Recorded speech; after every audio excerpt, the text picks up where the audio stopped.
everybody, Brandon here from Go Headquarters coming at you with the workout of the day. So for today's workout, another bodyweight session. We're going to need one implement at one point, but you can grab just about anything in the house to make this happen. We'll get to that towards the end. So what we want to start with the warm-up today, guys, is going to be 3 rounds. We're going to do 20 seconds per station. We can do that on a running clock. Just flow right through from one move to the next. So our first move, guys, is literally going to be walking in place with high knees. So I'm not doing anything aggressive, nothing too fast, but I am making sure I'm picking up my knees pretty high. We might get better at these things as we go on through the rounds, right? So 20 seconds there. Then we're going to go 20 seconds worth of quad stretches. So I'm just kind of kicking my heel to my butt, capturing my foot. I'm stretching my quad for a moment. Obviously alternating legs.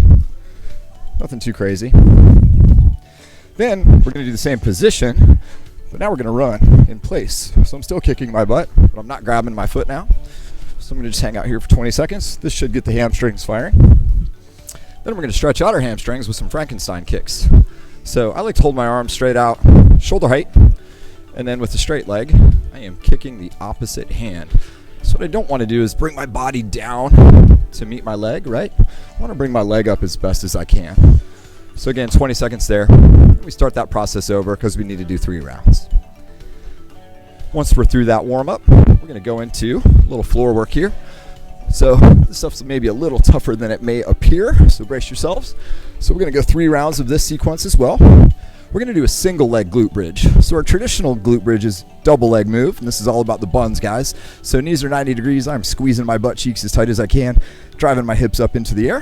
So what we want to do today, though, is a single leg version. So I'm going to keep my non-working leg extended out as far as I can. If I need to make it a little easier, I can bring that leg up, or I can go back to the 2-leg version, right?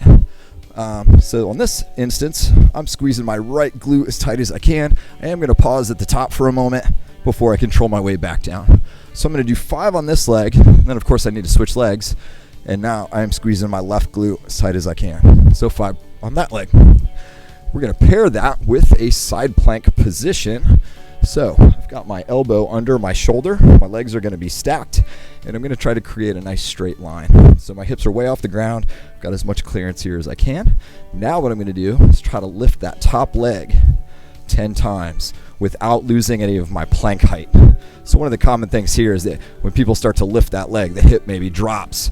So this becomes a lot harder. So like I said, brace yourselves. So we're going to do 10 of these on this leg. Then of course we need to go over to the other side, set up and do the same thing. So my bottom hip is having to stabilize me quite a bit now that that top leg is out of the picture. So 3 rounds, 5 per leg, single leg glute bridges, and then 10 per leg side leg lifts in that side plank hold. Then we're going to do a 3-minute AMRAP. This next one's a little curious. You're not going to think much of this at first. This is a flow you could probably get through a time or two, but 3 minutes is a really long and challenging time. So you're maybe going to be tempted to bail out during the 3-minute process, but try to stick with this. So this whole thing is built on lizard. So here's what we're going to do, guys. We're going to start in a high plank or a push-up plank. This goes by different names. So I've got a nice straight plank. My shoulders are above my wrists. This is our base position. And here's where we go from here. So I would start a 3-minute timer right now. We are going to step to lizard. So my right leg stepped just outside my right hand. From here, I'm sinking my hips. We're going to keep the back leg off the floor the entire time. We're going to take our elbow down to the ankle, and then the hand and eyes to the sky. Then we put our hand back down, reset, and switch. Step to lizard, elbow to ankle, hand and eyes to sky, and reset, and switch. We are literally going to do this for 3 straight minutes, guys. So basically doing as many good quality reps as you can.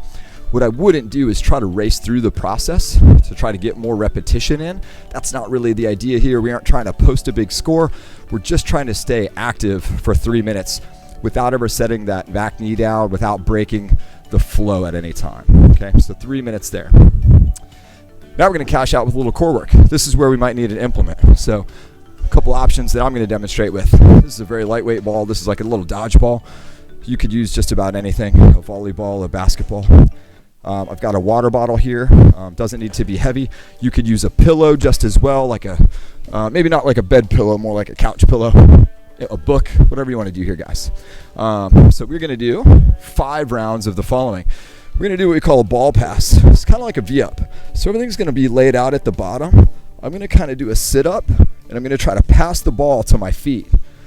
Lay back out, do another sit-up, catch the ball, repeat. So I'm just trading where that ball, or in this case my water bottle, is maybe stored.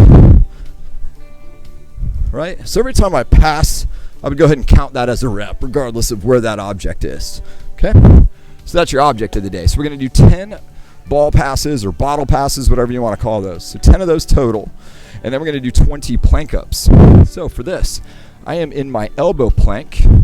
And what I'm going to do is I'm going to put my hand where my elbow is. And I'm going to climb up to my hand plank and back down. So that was 1. Now I need to do it on the other side. So my right arm will lead the way up, and my right arm leads the way down, and then switch. Left arm leads the way up, left arm leads the way down. And I would go ahead and count a rep every time you do a cycle. And we need 20 total, or 10 per side. But I would recommend alternating sides. I wouldn't do all 10 on one side and all 10 on the other. I would recommend doing a right, a left, a right, a left, so that way you don't get burnt out on one side. So lofty goal there, guys. 5 rounds of 10 ball pass and 20 total plank ups. That should be a good little core finisher and arm finisher for the day. Stay fit, stay healthy.